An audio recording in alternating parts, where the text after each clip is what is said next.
Still to come, David Tennant tells us why we'll be glued to our screens tonight as Broadchurch is back on the box, as if we needed telling.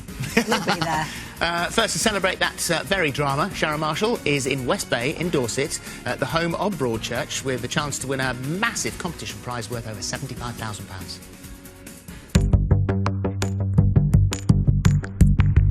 Police report, Broadchurch Beach, February 27. Good luck.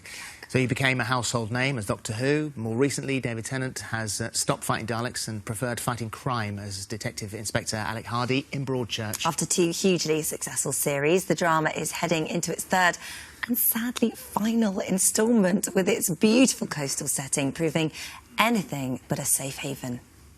My name's Ellie. I'm a detective with Wessex Police. You called about an attack? We will find the man who attacked you. Attack hand of the party, that is a long list of people to interview and eliminate. Promise me you had nothing to do with what happened to Trish. I am not a violent man. I know you're tired, but you've got to go easier. I'm scared he's going to do it again. Oh, I can't wait. I can't wait. Now, we said at the very beginning of the programme today that obviously this is one of those interviews which is really very difficult because I know for a fact you're not going to tell us anything.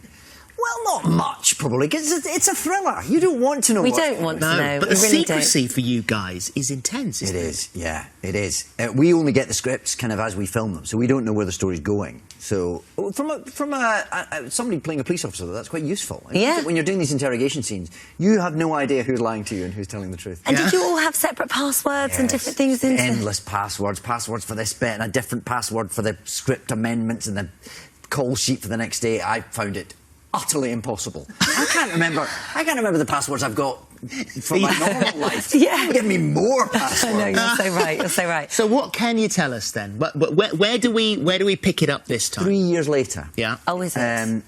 It's a new crime. So it starts... You saw just in that little sequence there, it starts on the steps of Broadchurch Police Station in the middle of the night. Julie Hesmond-Dalsh has turned up at the police station and asked for help. She's been assaulted. And that's really where it starts. We meet her on the steps of the station. We take her off and look after her and find out slowly that she's had this terrible experience and have to gently tease out of her what may or may not We've happen. actually got the first meeting here. OK. Yeah, let's have a look. My name's Ellie. I'm a detective with Wessex Police. You called about an attack? A sexual attack? OK. We'd like to take you somewhere where we can talk. It's just a short drive away, is that all right? OK. Well done. Carl's just over here, all right? OK. This is Alec. He's my colleague. We work together. This is Trish. Hi, Trish. I've just put an evidence sheet on the seat as a precaution. We only do this in case any evidence falls on your clothing. There's nothing to worry about. Wow. So sensitive. Yeah, it really is. Yeah, and that was one of the things that Chris Chibnall, our writer, immersed himself in getting this exactly right, in exactly what the procedures are when someone's suffered a terrible assault like this. And I think the episode pays real honour to the people who are there to help people cope. And, Also, what I'm really excited about of sort of returning to their world is seeing where all those other characters are that we left behind. Because I don't think any other sort of crime drama does this, where you revisit how their lives have been affected. Like you said, 3 years since the last one, but how many years since the first series? For instance, that little boy died, you know, and you see that because we immerse ourselves in their life so much. And that's the thing. I think one of Broadchurch's kind of unique selling points, if you will, has been that it's not just about the crime and solving the crime. It's also about the repercussions of that crime and what that actually means to the people who've been victims and to the community around them. And 3 years after a boy dies in TV in TV terms, that's forever. But actually, you know, if a child dies, 3 years, that's going to be felt forever, and the community's still hurting from that. And then this other awful event happens, and I think it's as much about the reality of what that means to people. But in that situation. Don't look back at that crime. Does that crop back up at all? No, it's just the ongoing sort of legacy of it, really. Yeah, because we were all stunned, obviously, by that not guilty verdict. Exactly. The last time. So so Mark and Beth particularly are left, you know, with very open wounds there. Bereft, yeah. New characters as well. We could see Lenny in the picture. What's Lenny's part? Well, I can't tell you that. He's Julie Hesmond-Dalsh's boss. They work in a farm shop. There he is. And is he a suspect? Everyone's a suspect. OK. And Sarah Parish plays her best mate. So they're obviously drawn in very early. They're drawn into the case as we try and figure out what went on. We've done all right so far, haven't we? It's been OK. It's been fine. I told you some stuff. I think you have told us a little bit of stuff. How's his health?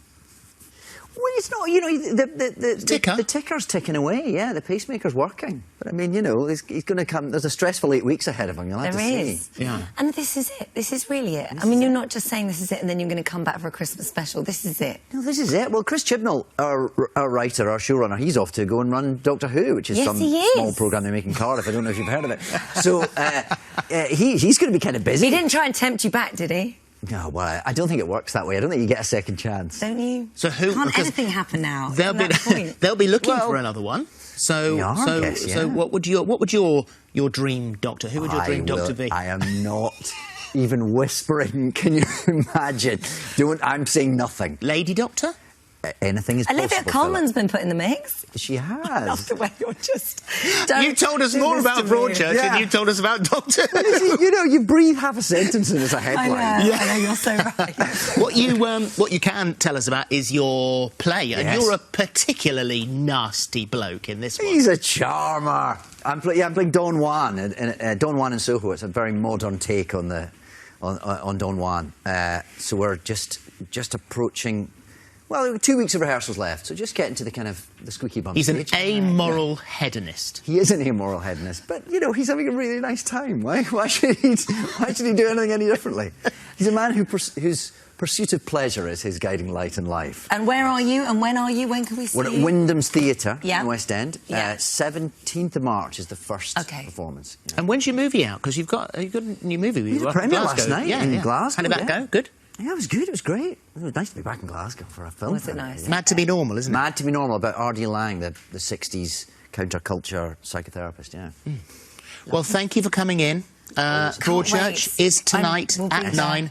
That's our Monday sorted. I know. On ITV. Thank you very much. Thank you so much. Thanks for having me.